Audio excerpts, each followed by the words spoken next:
မျိုးပြပူပန်ဝေးမာထားတော်သဘာဝရဲ့အရေးအာဝါဒအစိမ်းရောင်ကဘာစတင်ဖွင့်လဲ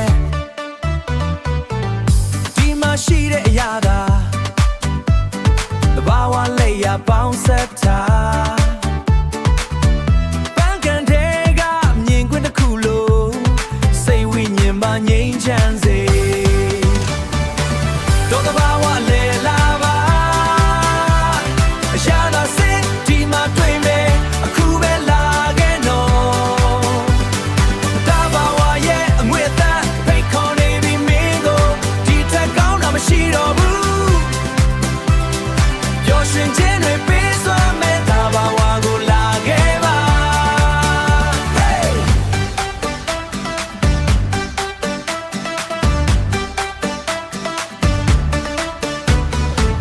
ရုံနေတဲ့နာနာခေ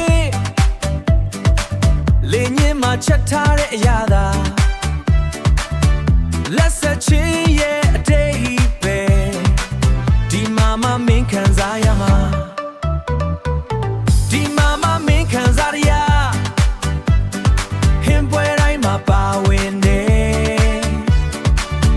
စိတ်ရောကိုယ်ပါပြည့်စုံဖို့ထားပါဝါဝါကို